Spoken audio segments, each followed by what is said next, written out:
Kia ora, I'm Sharon Brett Kelly. Today on The Detail, they call it the oldest story in the world. 7 stars of Matariki are a family. According to the iwi Ngāti tour, the star Matariki is the mother, and she has 6 daughters. Perhaps the most beautiful and famous star cluster in the sky is the Pleiades. To the classical Greeks, these stars represent 7 sisters. The Native Americans call them the 7 star girls. In the Hindu legend, the Pleiades are collectively known in India as Kritikave. In Japan, the Pleiades in Japanese culture are known as Subaru. In Peru, the shaman tells of the stories of humanity's connection to the stars. We came from them, and the 7 sisters are honoured in many temples. In the Matariki cluster, there are 2 more stars, but the 7 sisters story is similar. Today, I look at how the story of that bright blue cluster of stars connects cultures around the world, and why some believe it goes right back to our origins, the out of Africa theory. I've been just doing a bit of reading up on you. Gosh, you've got a very long and fascinating career in astronomy. It's only long. Meet Ray Norris. He studies how galaxies are formed after the Big Bang.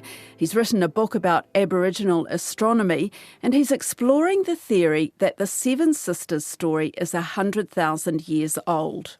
How would you describe yourself these days? Because you've sort of been through many different roles in astronomy. I mean, would you say you're an ethno-astronomer?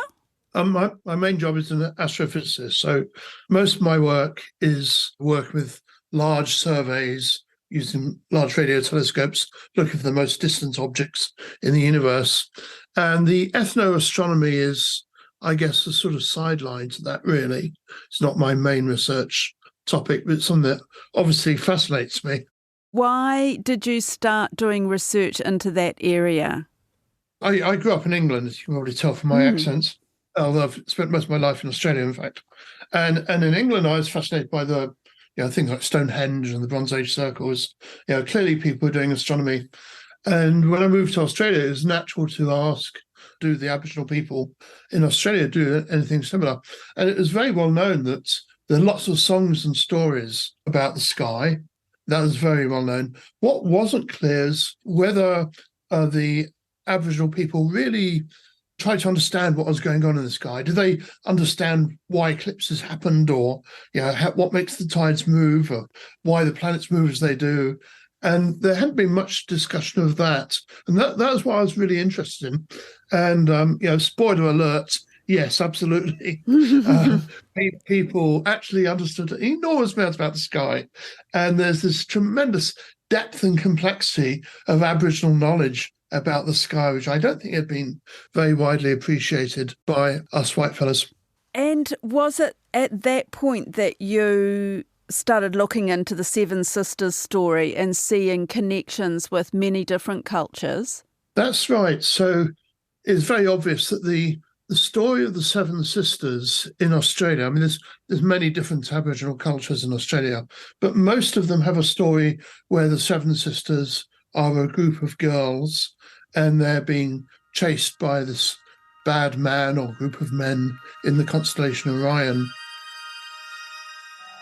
For us, Ugarilla 7 sisters are chased by the hunter Orion, who fell in love with them.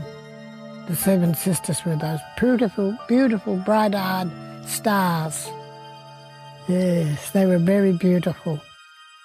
And it's just so noticeable. This is so similar to the ancient Greek story. Orion was a hunter and he was chasing the girls in the Pleiades. To the classical Greeks, these stars represent 7 sisters.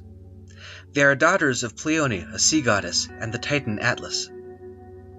Atlas was on the losing side of the war between the Titans and Olympians. He was punished by being condemned to hold up the sky forever. The Pleiades were distraught at the fate of their father, so Zeus took pity on them and put them in the sky so that they could keep their father company. But the curious thing was that there'd been no cultural connection between the Aboriginal people and the Europeans, the Greeks, at all, pretty well, until Australia was invaded by the British. And so you go back, well, if there's no cultural contact, is that just coincidence? Or do these stories have a common origin? And so you go back, well, of course, we all came out of Africa around 100,000 years ago. And is it possible that story could be that old? And I guess my answer is a tentative yes, partly because you look at stories all around the world, and it's very common to basically have that same story. You get in many different cultures around the world that the Pleiades are a group of young girls being chased by a man or men in Orion. To help them escape Orion, the gods put the sisters into the sky. But eventually, Orion became a constellation as well, and he continues to pursue the Pleiades in the sky. And then there's other little details, like when we look at the sky, most of us can only see 6 stars, and yet they're called the Seven Sisters. And many cultures have a story to explain why you only see 6. Although the Pleiades are 7 sisters, it's hard to see more than 6 of the cluster's stars with the naked eye. Some astronomers speculate that one of the Pleiades stars has dimmed since antiquity. Merope is often storied to be the lost Pleiad.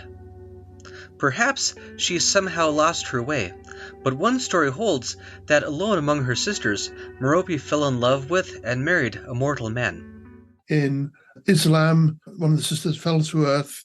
In some Aboriginal cultures, one of the sisters is ashamed and is hiding behind a bush, and so on. And so you get these very similar stories from all around the world. And you think, well, how can a story like that spread? And it's actually really, really difficult, unless it was very old and it came out of Africa, as we all came out of Africa. In your research, were you able to find that story in Africa? There are stories like that in Africa, but I don't think we've found, what you're really asking is, can we find the original story? And I think the answer is no. What I'd really like to do, this is continuing research, what I'd really like to do is to follow some of the paths of human migration and see if we can see how that story evolves over time.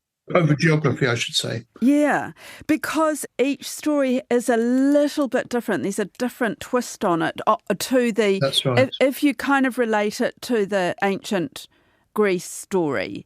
That's right. And there are variants throughout Europe. You get other little local stories in Germany and places, which are slightly different from the Greek one. So there are all these little different variations. So if you could find all these different versions of the story and put them together, can you find a sequence? Do you see the story evolving as people moved away from Africa? I don't know. It'd be really fun to try. It would take you a long time, I think, right? Wouldn't it? I think so, yeah. But it'd involve lots of travel, which would be great. Oh, that'd be awful, wouldn't it? Do you have a favourite Seven Sisters story? I guess I feel close to the Australian versions.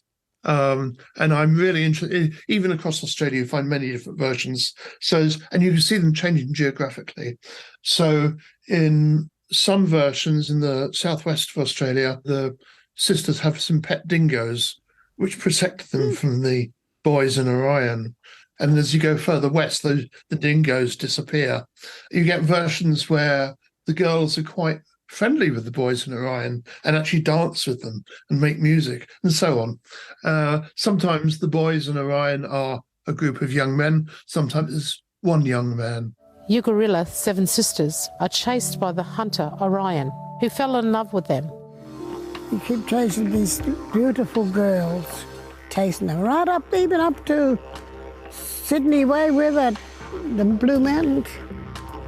Come back to Wangwin to relax. And the 7 sisters went back up sky.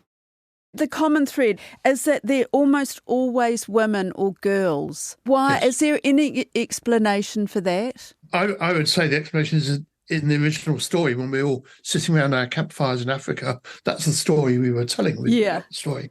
But it might be It has been suggested, for example, if you look up at the Pleiades in the night sky, which you can at the moment in the early hours of the morning, and they are a beautiful group of lovely twinkly little stars. These stars are very young for stars, and the brightest of them are very massive and burn much hotter than the sun, giving them their famous blue color.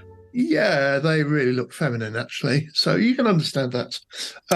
People also argue that Orion is this great, bold, masculine constellation. No, I'm actually less convinced by that, but maybe that's right. The hunter story, I mean, that's quite an interesting element to it, really, isn't it? So one of the stories I like from Arnhem Land in the top end of Australia. So Orion is not a man, but the Orion is a canoe, and there's 3 young men, and they're the 3 stars in the belts of Orion. They're 3 young men who break the law, and then they're also chasing these girls in the Pleiades. So clearly that's different from the Orion version, but the same central elements. Can you tell me a little bit more about the Pleiades? I mean, you say that they're a sort of a twinkly cluster of stars, but is that what makes them special? Yeah, so I mean, they are interesting. Astronomically, they're a group of stars formed maybe 100 million years ago, which is quite recent in astronomical terms. The way that stars are born is that you get a cloud of gas sitting around in space, and over time, gravity makes it contract down and shrink, and it gets hotter, and bits of it get particularly hot, so those turn into stars. And in the case of the Pleiades, what's happened is one gas cloud has shrunk down and produced this beautiful cluster of stars. And they're blue for 2 reasons. Firstly, they're young, hot stars, which tend to look blue, or the bluest ones are the most obvious ones. And then there's also gas around them still left over in the cloud, which gives these, if you look at photos with a telescope, you see these beautiful wisps and things around them, which also give them this rather beautiful hazy appearance. And so, yeah, they do look very pretty, and that is because of the way they've been formed. Now, the other interesting thing about them is that I mentioned earlier that most people only see 6 stars, and yet many of the old stories talk about the 7 sisters, particularly the Aboriginal stories. They actually use a word for 7 to describe them. And so how come so many stories talk about the 7 sisters and explain why you can't see one of them? We don't know the answer, but there's a strong suspicion if all these stories say there used to be a 7th which you can't see, it may be that 100,000 years ago, it really did look like there were 7 stars to most people. I should say there are, in fact, many more than 7, but most people could only see 6. So some people claim to be able to see 11 or 12, but most people see 6. But maybe 100,000 years ago, most people could see 7. So what happened to the 7th one? Well, these are young stars, and it's possible that one of them has switched off or blown up or something like that. Another possibility is that the stars are moving, and we know how much they're moving. That's been very carefully measured with astronomical telescopes. And if you look back at what the stars looked like 100,000 years ago, they look roughly the same, but they've all changed their positions a little bit. And there's 2 stars which are very close together. And now, in fact, you can't distinguish them. They're so close together, they basically look like they're the same star. But 100,000 years ago, they were far enough apart that most people could see them as 2 stars. So our guess is that 100,000 years ago, people could see these 2 stars, Pleione and Atlas, as 2 separate stars, and now they just look like 1 star. So that's why the number has gone from 7 to 6. But this is a hypothesis. The way that science works, you throw out these ideas, you try to find ways of testing them. And it's also possible that it may be some other cause, like a star actually blowing up or fading out. Are there any other myths about the stars that have had the same story over tens of thousands of years? Perhaps. I mean, the Pleiades one is, really obvious. I don't think there's any other story which is obvious. You can't go to many cultures and see essentially the same story.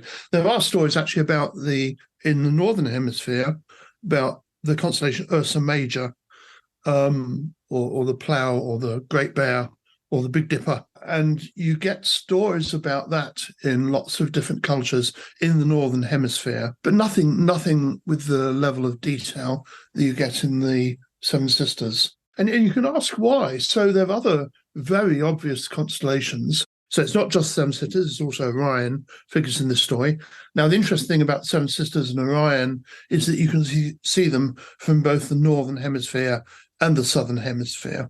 So that means as these groups travelled around, coming out of Africa and going a bit north and going down south, they'd be able to see these constellations all the time. Whereas other constellations, not so much. They'd disappear from view. You've got other complicating factors, that the sky actually moves over those timescales relative to the Earth. And so some stars won't be very obvious for long lengths of time, and so you might lose the stories. So for instance, the Southern Cross. So we see the Southern Cross really well in Australia and New Zealand. And you might say it's such an obvious constellation. Surely there are lots of stories about that. Well, there are, but they vary completely. You go to different Aboriginal groups in Australia, and they've all got different stories about the Southern Cross. There's not this common thread that you get with the Pleiades and Orion. And so I suspect, again, that's telling you that Pleiades and Orion has got this common origin, whereas with the Southern Cross, people are maybe seeing it for the first time as they come into Australia, and then much later in New Zealand and the Pacific Islands. And so they make up their own stories about it because they haven't brought a story with them. I mean, it is lovely to think that this could be the oldest story. Yeah. And of course, 100,000 years ago, people's brains were pretty much the same as they are now. It shouldn't be surprising that a story that resonates to us now would also resonate to our ancestors 100,000 years ago. They weren't that different from us. But of course, we don't have any hard evidence. I mean, that people who study languages say that languages change enormously over that time. And we don't have any really well authenticated accounts of any story or bit of knowledge lasting for that length of time. And so it's reasonable for people to be skeptical that a story can last that length of time. If you look for really hard evidence, what's the oldest story which you can actually corroborate with physical phenomena or something, and it's really hard to find them. So in Australia, we've had large meteor impacts over the last 2,000 or 3,000 years, which would have killed hundreds of people. Surely there'd be accounts of those in the Aboriginal stories. And to some extent there are, but nothing as obvious as the Pleiades, right? It'd be lovely if there's some event we could point to that we can date, like a supernova going off or something like that, and that we could point to a story in some folklore somewhere which definitely referred to it. And unfortunately, we don't have anything like that going back very far. During the coldest time each year, the Matariki star cluster comes rising up for the first time in the eastern sky. This always happens in the early morning, just before the sun gets out of bed. We keep a lookout for this happening because it marks the beginning of an important time of year, the Māori New Year. Here in New Zealand, or Aotearoa, Matariki represents the start of the new year. We had a lovely man talk to us today, Reriata Mahika, who is one of our tohunga on Matariki. He's a leader, and he talked about it being the start of the new year, and this is the time that you clear out all your old stuff and you start anew. He actually said that, stargazing itself is kind of boring because it's the same stars every year, but it's what you activate on the ground. Is that how it's seen by other cultures? Yes, absolutely. So you get very similar things in Australia. People see the first rising of the Pleiades in the early morning as being the start of winter in many cultures across Australia. There's lots of stories about how people use stars to regulate their calendar. So people in Australia, we have hundreds of different Aboriginal cultures. They all have slightly different calendars. Many people, for example, have 6 seasons in their year, and the boundary between those seasons is often marked by particular birds appearing, particular flowers appearing, and by particular stars appearing. The Yolngu people in Arnhem Land, they were visited by Indonesians who are coming to fish trepang, sea cucumbers, off the north coast of Australia. And the Yolngu people very quickly became aware that the Indonesians came when Scorpio was in the sky. So they associate the Indonesians with the constellation Scorpius, for example. And there's lots of examples like that of people say, when you see this star, then it's time to do X. It's time to harvest this plant or this fish or whatever. In New Zealand, there's definitely a growing interest in the night sky and the stars. Is that what you are experiencing? There's a sort of a new appreciation? Very, very much so. And I'm so pleased to see there is this growing awareness of it. Of course, as an astronomer, I have a vested interest in a way. I want to be able to see the sky. But ignoring that, I grew up in England. Well, when it wasn't raining, I could see the Milky Way, right? Kids nowadays in any country are very unlikely to be able to see the Milky Way.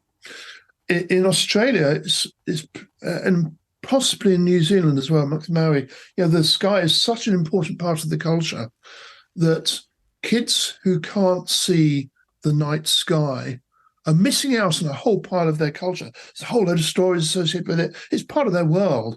I think people used to appreciate the sky much more, and then in recent decades, we've been watching TV a lot and so on, and we've lost sight of the sky, and people are realizing that there's something missing from their worldview.